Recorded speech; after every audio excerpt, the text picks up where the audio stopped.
Hello student, welcome back to my YouTube channel Arihant lecture. के आज की इस वीडियो में हम बात करेंगे बोर्ड एग्जाम में आपको कॉपी कैसे लिखना है। आपकी तैयारी चाहे जैसी हो, चाहे जितनी अच्छी हो, अगर आपको बोर्ड एग्जाम में कॉपी लिखने का तरीका, क्वेश्चन के आंसर लिखने का तरीका नहीं पता है, तब तक आप 100 में 100 नंबर नहीं ला सकते हो। एग्जाम में आपको कॉपी को कैसे लिखना है कि 100 में 100 नंबर मिले और आपका एक भी नंबर ना कटे और इसके साथ ही साथ आपको बोनस अंक मिले, इसके लिए हमने यहाँ पे 2025 हिंदी का पेपर ले रखा है एंड यहाँ पे बोर्ड की कॉपी ले रखी है। इसी की सहायता से हम सीखेंगे कि बोर्ड एग्जाम में हमें कॉपी को कैसे लिखना। अगर आपने इस वीडियो पे क्लिक किए हो तो आप एक लकी इंसान हो, क्योंकि आपके ना बोर्ड एग्जाम में 15 से 20 नंबर बढ़ेंगे ही बढ़ेंगे। ये मेरी 110% गारंटी है, ठीक है, 110% गारंटी है। आप लकी इंसान इसलिए भी हो कि ये जो वीडियो आप देख रहे हैं ये स्वयं एक एग्जामिनर से देख रहे हो। मैं 5 सालों से बोर्ड एग्जाम की कॉपी चेक कर रहा हूं और मुझे ये पता है कि बोर्ड एग्जाम में कॉपी कैसे आते हैं, टॉपर कैसे कॉपी लिखते हैं और इस बार की जो कॉपी आई थी वो कैसी आई थी, ठीक है। तो आप ना अगर 10th में हो या 12th में हो तो ये वीडियो आपके लिए है, क्योंकि 10th 12th में कॉपी लिखने की जो प्रोसेस होती है वो बिल्कुल सेम होती है। तो आप अपना 20 से 25 मिनट निकालकर इस पूरे वीडियो को शुरू से लेकर अंत तक देख लेना। अगर आज की इस वीडियो को आप मिस कर दोगे तो कभी आप ये नहीं जान पाओगे कि बोर्ड एग्जाम में कॉपी लिखने का बेस्ट तरीका क्या होता है, बोर्ड एग्जाम में हमारे 15 से 20 नंबर कैसे बढ़ सकते हैं। तो इसलिए मैं कहूंगा इस वीडियो को शुरू से लेकर अंत तक जरूर देखना। आज की इस वीडियो में हम बात करेंगे the new best topper method of the board, यानी कि कॉपी लिखने का बेस्ट और टॉपर मेथड क्या है। देखो, बोर्ड परीक्षा में आपको कॉपी कैसे लिखना है कि आपको 100 में 100 नंबर मिले, 100 में 100 नंबर मिले और एक भी नंबर आपके बोर्ड एग्जाम में ना कटे। इसके साथ ही साथ आपको बोनस अंक भी मिलेगा और यहाँ पे ऐसे लिखोगे तो 100% आपको मार्क्स मिलेगा। और बोर्ड एग्जाम में टॉपर ऐसे ही लिखते हैं कॉपी, क्योंकि अगर 55 लाख विद्यार्थी एग्जाम दे रहे हैं तो उसमें से केवल 100 से 200 लोग ही टॉपर बन पाते हैं। तो वो क्या मेथड यूज करते हैं, वो क्या ट्रिक यूज करते हैं, आज इस वीडियो में उसका खुलासा होगा।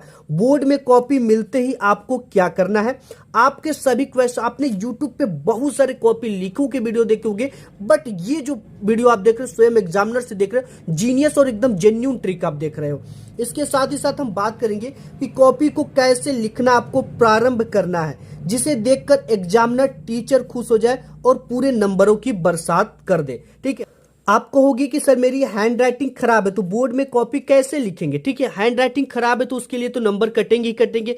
मैं कहूंगा कि नहीं कटेंगे, ठीक है, क्योंकि मैं जब एग्जाम की कॉपी हम लोग चेक करते हैं तो सभी एग्जामिनर जब एक साथ बैठते हैं तो यही चीजें मैं डिस्कस करता हूं। क्या करता हूं, मैंने ये पूछा, ये हर एक एग्जामिनर से मैं पूछा हूं, ठीक, जो फाइनल एग्जाम की कॉपी चेक करते हैं, जो बोर्ड एग्जाम से बहुत दिनों से कॉपी चेक करें, उनसे भी डिस्कस किया। तो हमने बोला कि हैंड राइटिंग पे नंबर कटता है क्या, तो वो बोले नहीं।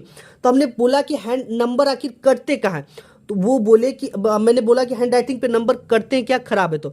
अगर वो बोले कि अगर हैंड राइटिंग पढ़ने योग्य है तो उस पर नंबर नहीं कटते। तो मैंने पूछा कि भाई नंबर कहाँ पे काटे जाते, वो जो चीजें बताई आज की इस वीडियो में हम डिस्कस करेंगे कि बोर्ड में आपको कॉपी कैसे लिखना है अगर हैंड राइटिंग खराब है तो पूरा आपको नंबर मिले, यानी एक भी आपका नंबर ना कटे। इसके साथ ही साथ कॉपी को कैसे लिखना आपको प्रारंभ करना है बोर्ड एग्जाम में, जिसे देखकर एग्जामिनर या टीचर जो है वो खुश हो जाए और पूरे नंबरों की आपको बरसात कर दे, ठीक है। अगर देखो एक चीज मैं आप डिस्कस कर लो, अगर क्वेश्चन पेपर 70 या 100 मार्क्स का, ठीक है, दो चीजें दो कंडीशन में होती है, 70 मार्क्स का भी होता है और 100 मार्क्स का होता है। टॉपर स्टूडेंट लिखता है और एक सामान्य स्टूडेंट लिखता है, उसके नंबर अलग अलग क्यों मिलते हैं। देखो, अगर एक टॉपर स्टूडेंट लिख कर आता है तो उसे 100 में 100 नंबर मिलते हैं एंड अगर एक नॉर्मल स्टूडेंट इसी प्रश्न पत्र को हल करके आएगा तो उसे 100 में कितने नंबर मिलेंगे, उसको केवल 70 से 85 नंबर ही मिल पाते हैं। तो उसके यहाँ पे 30 और 25 नंबर कहाँ पे कट जाते हैं, कैसे कट जाते हैं, ये भी चीजें देखेंगे। देखो ये क्या गलती करता है कि इसके नंबर कट जाएंगे। अगर आज की इस वीडियो को आप मिस कर दोगे तो आप कभी ये नहीं जान पाओगे कि ये नंबर कहाँ पे काटे जाते। अगर ये देख लिया तो ये पूरे नंबर आपके नहीं कटेंगे, 110% बढ़ेंगे, ठीक है। तो ये अपना जो 30 से 25 नंबर होता है ये कहाँ पे गवा देता है और क्यों गवा देता है। अगर इस वीडियो को आप बाद में कहोगे कि यार मैं 70 मार्क्स का करके आया था, मैं 100 मार्क्स का पूरा क्वेश्चन अटेम्प्ट किया था, बट हमारे नंबर जो है वो 70 85 या 75 नंबर क्यों आए, ठीक है, पूरे के पूरे नंबर क्यों नहीं मिले, तो ये भी चीजें हम आज की इस वीडियो में देखेंगे। तो यहाँ पे ये नंबर आपके नहीं कटेंगे, ठीक है। और एक सामान्य स्टूडेंट अगर एक टॉपर लिखता तो उसे 100 में 100, सामान्य स्टूडेंट लिखता तो उसे 70 से 85। अगर 70 मार्क्स का क्वेश्चन पेपर है तो उसको केवल 55 मार्क्स मिलते हैं।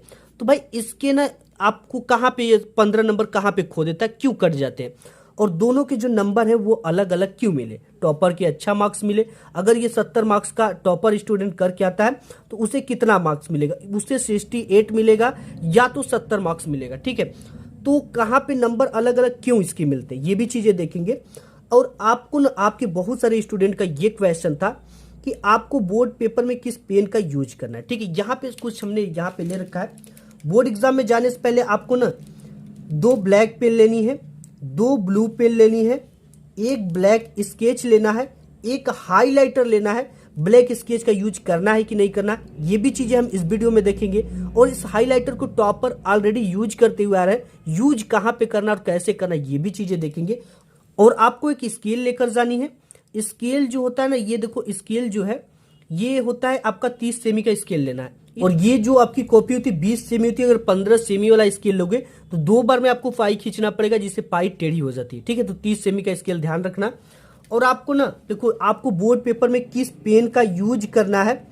क्वेश्चन पेपर में कोई भी प्रश्न नहीं आता तो उसका उत्तर हमें कैसे लिखना। सबसे पहले तो हमें सभी क्वेश्चन अटेम्प्ट करना है, चाहे वो आता हो चाहे ना आता हो। जो क्वेश्चन नहीं आता उसके उत्तर कैसे लिखना है ये भी हम इस वीडियो में देखेंगे। और आपको किस पेन का यूज करना है, जेल पेन का यूज करना है या बॉल पॉइंट पेन का यूज करना है, या किस कंपनी की पेन अच्छा पड़ता है यूज करने में, ये भी हम देखेंगे, ठीक है।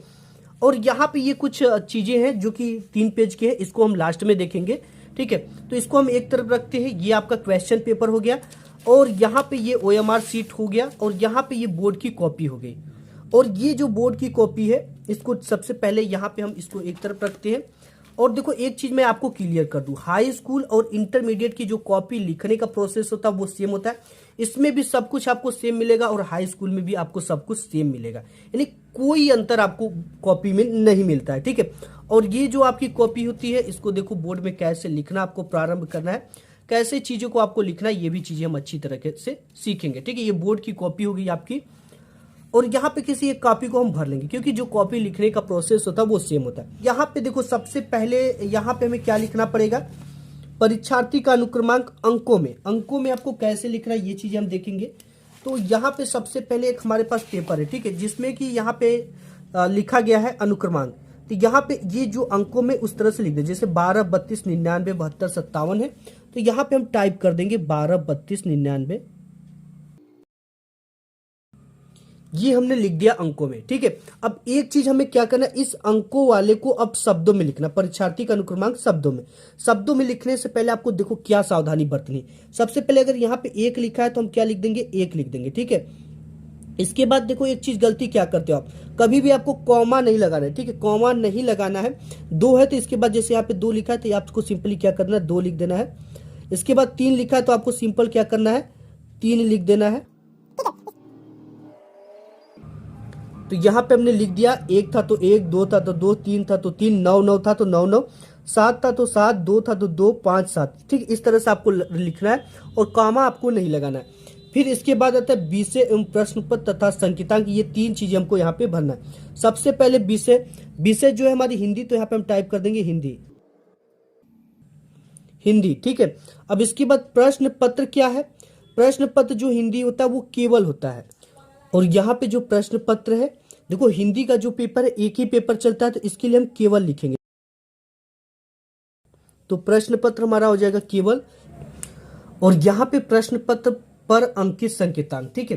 तो इसके लिए आपको जो प्रश्न पत्र मिलेगा उसी पर ये लिखा रहेगा। जैसे इस प्रश्न पत्र पे लिखा 825 DZ, तो आपको क्या यहाँ पे भरना है, 825 इन ब्रैकेट DZ। ये हो गया 825 DZ। अब इसके बाद परीक्षा का दिन, ठीक है, परीक्षा का जो दिन है वो हम टाइप कर देंगे। और यहाँ पे परीक्षा का दिन जो है हमारा सोमवार को परीक्षा है, तो यहाँ पे हम टाइप कर देंगे सोमवार। अब यहाँ पे दूसरा 5वें नंबर पे परीक्षा तिथि एवं पाली, ठीक है।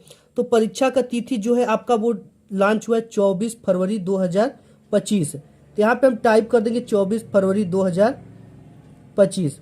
इसके बाद एक आपको कॉमा लगाना है, कॉमा लगाने के बाद आपको पाली लिखना है। ठीक है, पाली देखो जो हाई स्कूल का होता है प्रथम और जो इंटरमीडिएट होता है वो द्वितीय पाली होता है। तो यहाँ पे हमारा प्रथम पाली है, हाई स्कूल का हम भरे तो यहाँ पे लिख देंगे प्रथम पाली।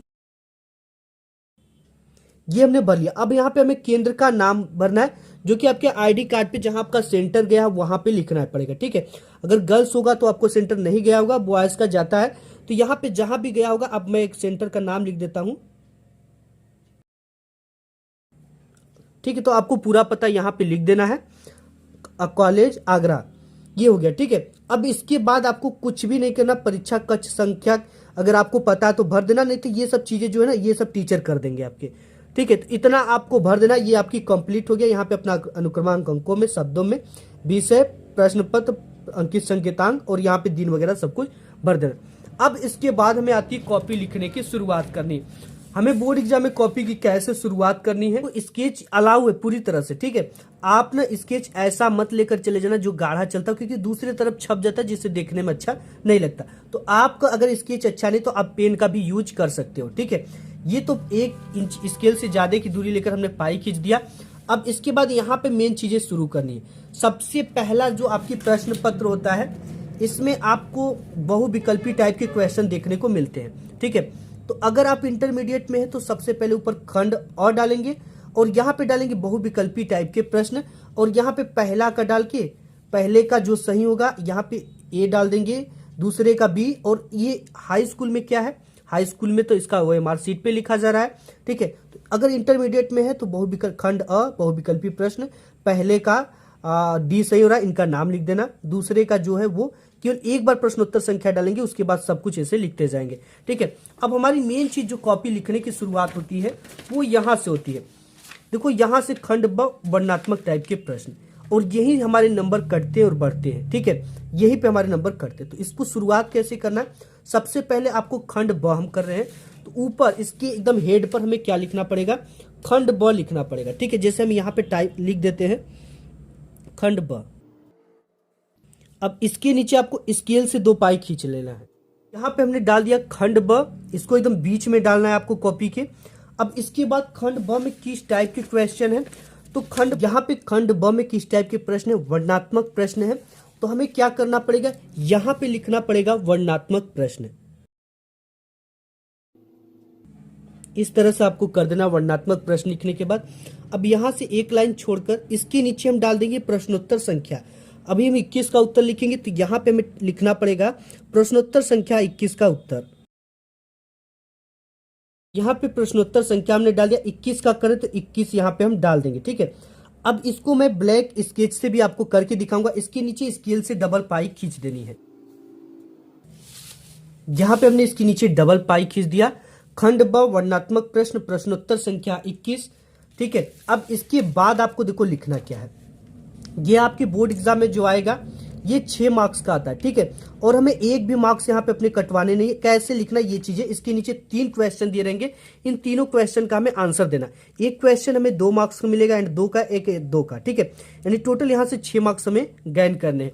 सबसे पहले तो हम क्या करेंगे, एक संकेत देंगे एग्जामिनर को, ताकि एग्जामिनर को ये पता चले कि हमने कौन सा गद्यांश किया है। क्योंकि आपके बोर्ड एग्जाम में 2 गद्यांश देंगे, एक ये देगा और एक इसका अथवा देता है। ठीक है, अथवा, तो इससे यहाँ पे ये एग्जामिनर को पता चल जाए कि कौन से हमने किसको हल किया है। तो यहाँ पे देखो सबसे पहले हम क्या करेंगे, शुरुआत 1 से 2 अक्षर और लास्ट के 1 से 2 अक्षर हमें हिंट्स के रूप में डालना है। हम गद्य कर रहे हैं, तो गद्यांश करें तो यहाँ पे हिंट्स के रूप में गद्य लिखेंगे। कैसे लिखेंगे ये चीजें कॉपी में देखेंगे। एक लाइन छोड़ना है और यहाँ पे डालना है आपको गद्य। डालने के बाद आपको क्या करना है, हमने बताया शुरू के 1 से 2 अक्षर, जैसे यह एक नैतिक, इसका 1 से 2 अक्षर हो गया और लास्ट का आवश्यक हो गया है। ठीक है, तो यहां पे हम लिखेंगे यह एक नैतिक। यहां पे हो गया यह एक नैतिक। इसके बाद आपको लगाना है डैश डैश।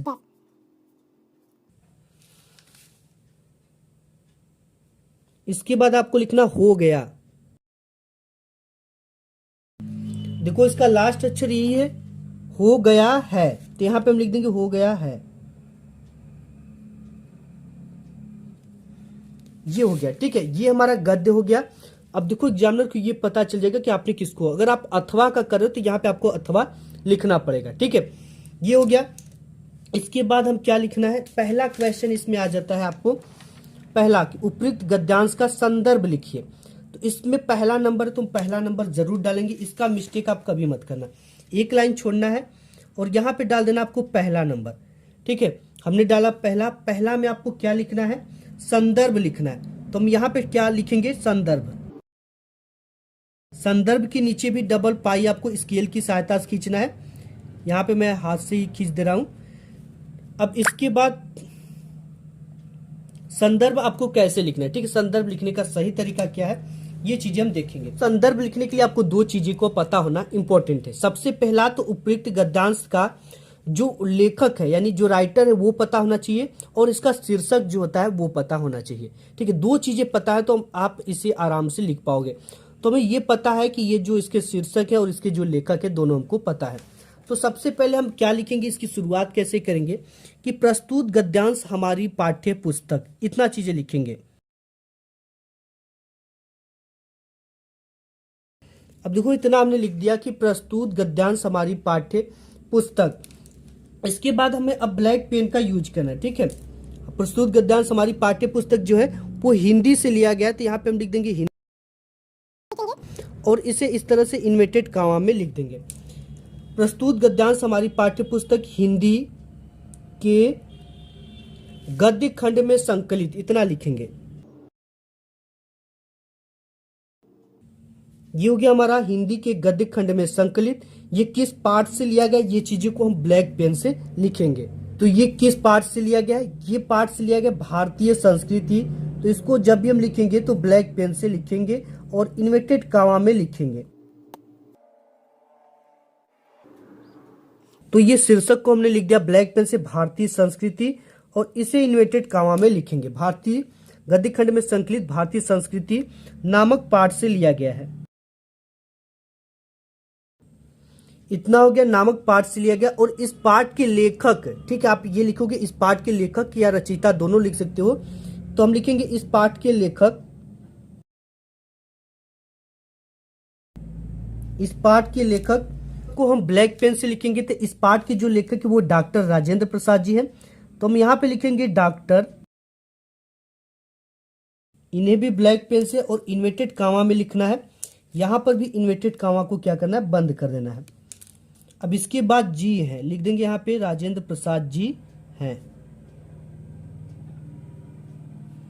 अब यहाँ पे इतना ऐसे लिख कर आओगे तो आपका 2 नंबर पक्का हो गया। अब 2 नंबर के लिए हमें क्या करना है, दूसरा नंबर देखो यहाँ पे दूसरा नंबर है कि रेखांकित अंश की व्याख्या कीजिए। अब व्याख्या किसकी करनी है, ये इंपॉर्टेंट है। देखो यहां से लेकर यहां तक रेखा के नीचे एक लाइन खींचा गया, एक रेखा खींचा गया इस तरह का, इसका व्याख्या हमें अपने शब्दों में करना होता है।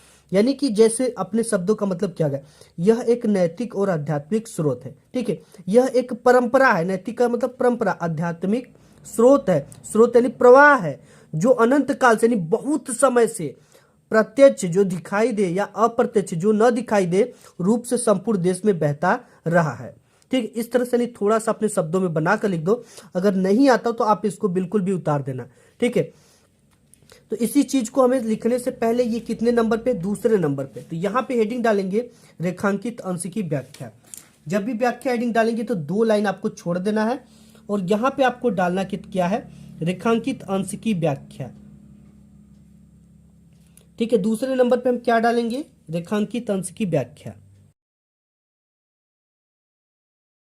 यहां पे हमने डाला रेखांकित अंश की व्याख्या, स्केल से डबल पाई नीचे खींच देंगे। यहाँ पे हमने डाल दिया रेखांकित अंश की व्याख्या। अब इसी व्याख्या को हम लिखने से पहले शुरुआत कैसे करना ये चीजें देखेंगे। देखो आप इसको 2 तरह से लिख सकते हैं। ठीक है, सबसे पहले तो उपयुक्त गद्यांश में लेखक कहता है कि, या प्रस्तुत गद्यांश में लेखक कहता है कि। ठीक है, तो हम यहाँ पे लिखेंगे उपयुक्त गद्यांश में। अब देखो हम ऊपर लिख देंगे कि उपयुक्त गद्यांश में लेखक कहता है कि। अगर ये पद्यांश होता तो कवि होता, और यहाँ पे ये गद्यांश है तो हम यहाँ पे लेखक लिखे। यहाँ पर भी अगर इस पाठ के लेखक, अगर ये पद्यांश होता तो यहाँ पे हम क्या लिखते, कवि लिखते। ठीक है, ये इंपॉर्टेंट चीज है, इसको ध्यान रखना। ये भी हम आगे बताएंगे आपको कि कहाँ पे क्या चीजों की जरूरत पड़ती है। यहाँ पे ये लेखक थे तो लेखक, अगर कवि होते तो कवि, अगर जैसे सूरदास तुलसी हो गए तो इनको रचयिता आप लिखोगे। उपयुक्त गद्यांश में लेखक कहता है कि, इसके बाद आपको इसी का अनुवाद हिंदी में पूरा यहाँ पे भर देना। ठीक है, कैसे लिखना ये चीजें मैं लिख लेता हूँ। यहाँ पे देखो इस तरह से पूरी फाइनल हमारी कॉपी लिखा गई है। खंड ब भी हमने डाल दिया। यहाँ पे मैंने स्केच का यूज किया था। ठीक है, अगले में क्या किया था, ब्लैक पेन का किया था। खंड ब वर्णनात्मक प्रश्न, प्रश्नोत्तर संख्या, गद्य के लिए ये किया, संदर्भ इस तरह से लिख दिया। रेखांकित अंश की पूरा की प्रस्तुत पंक्ति में लेखक कहता है कि हमारे देश में प्राचीन काल से ही नैतिक आध्यात्मिक स्रोत प्रवाहित होता आया है। उस प्रवाह को हमने अपने बीच साकार रूप से चलते फिरते हंसते रोते भी देखा है।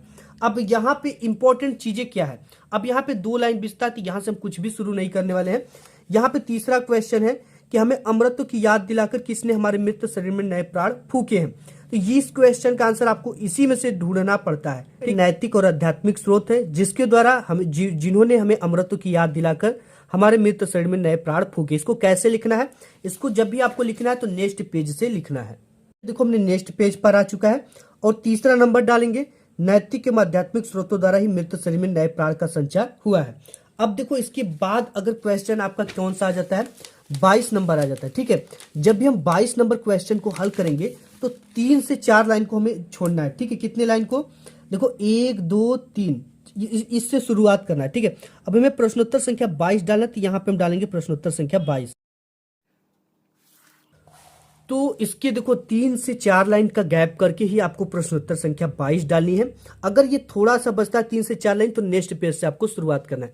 और इसके साथ ही साथ आपको जीवन परिचय कैसे लिखना है, आपको प्रार्थना पत्र कैसे लिखना है, निबंध कैसे लिखना है, ये आगे हम देखते हैं। कहोगे, अब देखिए आप कहोगे कि हमारे हैंड राइटिंग खराब है तो हमें बोर्ड एग्जाम में कॉपी कैसे लिखना है। यहाँ पे देखो हैंड राइटिंग पुअर है। ठीक है, बट इसमें लिखने का तरीका क्या होता है, देखो सर से आपकी ये जो पेन है, पेन की मोटाई इतना शब्दों से शब्दों की बीच की दूरी होनी चाहिए। और आपको एक चीज ध्यान देना कि आप जिस भी एंगल पे लिखते हैं, कोई बच्चा इस तरह से तिरछा लिखता है, कोई 90 डिग्री पे लिखता है, कोई अधिक कोण पे यानी 90 डिग्री से अधिक कोण पे लिखता है, पूरी कॉपी उसी पैटर्न पे लिखा होना चाहिए। यानी कि कोई आपको न्यून कोण पे लिख दे, कोई आपका समकोण पे लिख दे, कोई अधिक कोण पे लिख दे, कोई यानी कि 90 अंश से अधिक के कोण पे लिख दिए। ठीक है, ऐसा नहीं करना, जिस भी एंगल पे लिखते हो पूरी कॉपी उसी एंगल पे लिखी होनी चाहिए। ये चीजें ध्यान देना है। और आपको बोर्ड में किस पेन का यूज करना है, आपको सदैव बॉल पॉइंट पेन का यूज करना है। आपको किसी भी तरह का जेल पेन और रंगीन पेन का यूज नहीं करना है।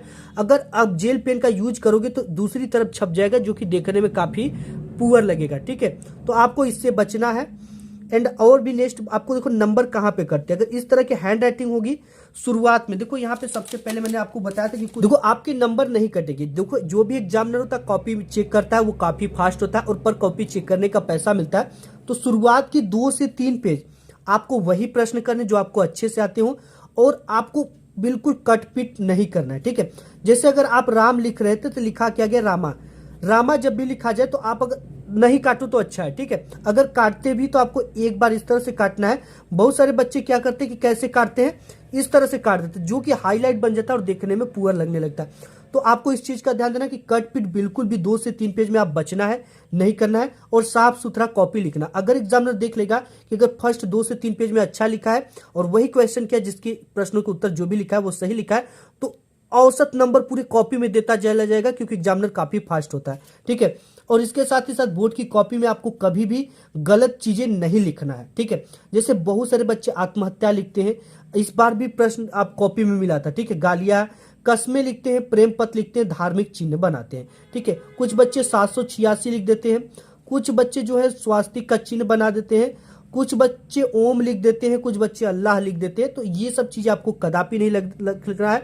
इसको बोर्ड अलाउ नहीं करता, आप पे चाहे तो टीचर कार्रवाई कर सकता है। तो इन सब चीजों को आपको बोर्ड एग्जाम की कॉपी में नहीं लिखना है, ना ही कोई प्रेम पत्र आपको लिखना है। ठीक है, नहीं आता उससे मिलता जुलता कीवर्ड, अगर कोई भी क्वेश्चन आपको बोर्ड एग्जाम में नहीं आता तो आपको सिंपली ये चीजें आज जानते हो कि प्रस्तुत गद्यांश हमारी पाठ्य पुस्तक हिंदी के गद्य खंड में संकलित, आपको नहीं पता है ब्लू पेन से लिखो। नामक पाठ से लिया गया 1-2 पाठ का कोई भी नाम याद हो उसको डाल दो, पाठ के लेखक 1-2 पाठ के जो याद हो उसको लिख देना। जी है, अगर एग्जामिनर पढ़ भी लेगा तो 1 नंबर तो देकर ही जाएगा। ठीक है, रेखांकित अंश की व्याख्या में भी यही ट्रिक लगानी है।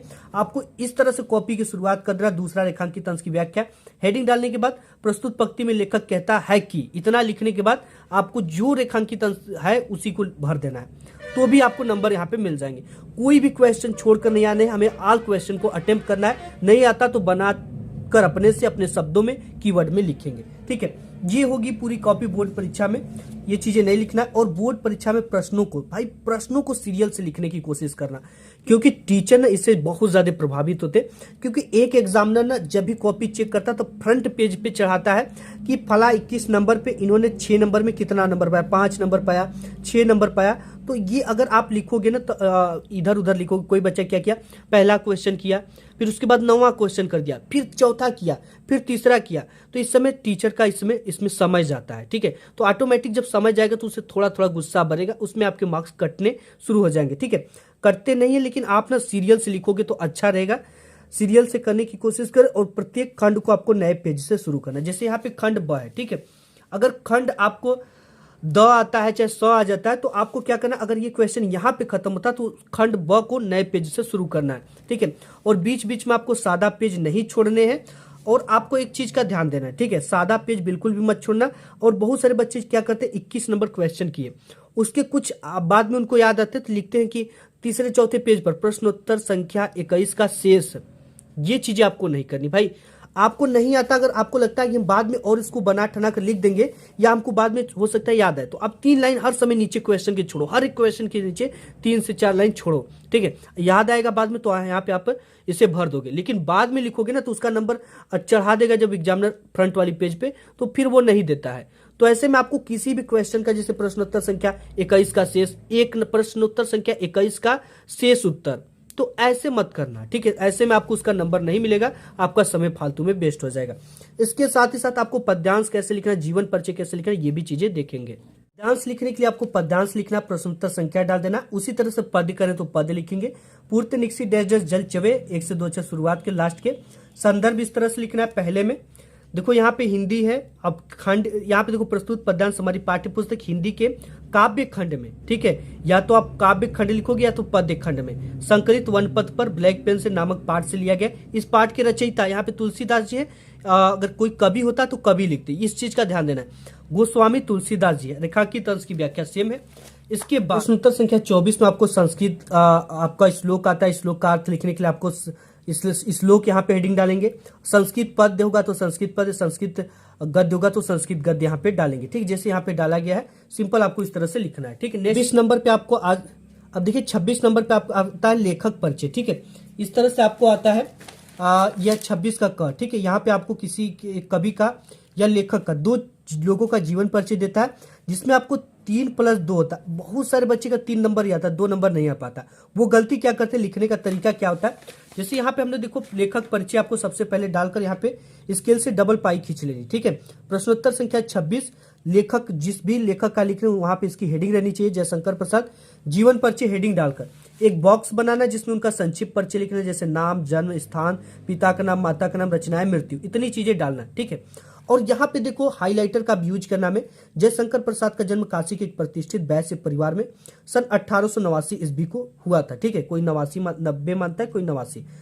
तो यहाँ पे इस चीज को हम क्या करेंगे, हाईलाइट करेंगे। ठीक है, देखने में अच्छा लगता है, हाईलाइट करते हैं। और कोटेशन डालते जैसे निबंध में, उसे भी हाईलाइट करते हैं। ये पूरी तरह से अलाउ है बोर्ड में।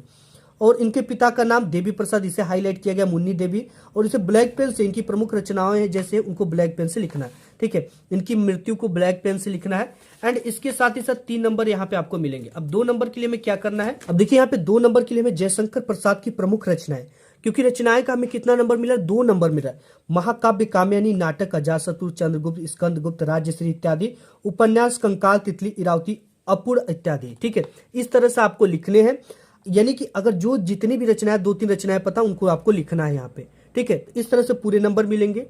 और यहाँ पे देखिए आपको पत्र लेखन के लिए, ठीक है, आपका आता है पत्र लेखन, जो कि कितने मार्क्स के आते हैं। यहाँ पे पत्र लेखन आपके बोर्ड एग्जाम में 4 मार्क्स का आता है। ठीक है, 28 नंबर पे तो यहाँ पे डाल देना प्रश्न पत्र लेखन, ऊपर प्रश्नोत्तर संख्या, सेवा में इस तरह से कामा लगाना है। इसके बाद से यहाँ पे ये चीजें शुरू करना है। विषय जरूर डालना है, किस विषय पर आपको है। महोदय ब्लैक पेन से सेवा के जस्ट नीचे कामा लगाकर, इसके बाद पूरी प्रोसेस को लिखने के बाद यहाँ तक, और अतः आपसे ये नेक्स्ट लाइन से होगा, और जहां पे ये खत्म होगा वहीं से ये शुरू होगा। अब आपका आज्ञाकारी से क ख ग घ नाम नहीं लिखना बोर्ड एग्जाम में। धन्यवाद और दिनांक यहाँ पे डाल देना है। ठीक है, इस तरह से आपको ये लिखना है। जब भी हम निबंध लेखन करेंगे तो ऊपर निबंध डाल देंगे, प्रश्नोत्तर संख्या डाल देंगे, जिस भी टॉपिक पे लिख रहा है उसका यहाँ पे हेडिंग होना चाहिए। रूपरेखा सबसे इंपॉर्टेंट है, इससे ये पता चलता है कि आपने इस इतने हेडिंग के अंतर्गत इस पूरे निबंध को कवर किया है। प्रस्तावना, प्रदूषण के प्रकार, ठीक है, ये चीजें आप देख लो, प्रस्तावना। और यहाँ पे देखो हाईलाइटर का यूज किया गया। आपने जब भी आप कोई ये लिखो निबंध, तो वहां पे आप क्या करो, एक कोटेशन डाल दो, ठीक है। जैसे कि पर्यावरण प्रदूषण एक काल है, चाहे कुछ भी, एक ब्लैक पेन से पहले कोटेशन डाल दो, उसके बाद ये सब चीजें लिखो। इससे एग्जामिनर काफी ज्यादा प्रभावित होता है। और जब भी कोटेशन डाला तो इतने लाइन के इतने दूरी पर करना, जैसे यहाँ पे कुछ डाल दिया, फिर उसके नीचे ये चीजें, ठीक है, नहीं कि पूरी लाइन यहाँ पे ले, इतना और इतना, इसके बाद ये सब चीजें लिखो। और यहाँ पे जैसे ब्लैक पेन से लिखा प्रदूषण का अर्थ, ठीक है, अपने आसपास का वातावरण दूषित हो जाना, पर्यावरण प्रदूषित, इसकी परिभाषा है, जिसे ब्लैक पेन से इन्वर्टेड कामों में और इससे हाईलाइट करके लिखना है, ठीक है। इससे एग्जामिनर काफी ज्यादा प्रभावित होता है। तो इस तरह से आपको पूरी कॉपी लिख कर आना है। आज की इस वीडियो में बस इतना ही, मिलूंगा एक नेक्स्ट वीडियो में, तब तक के लिए धन्यवाद।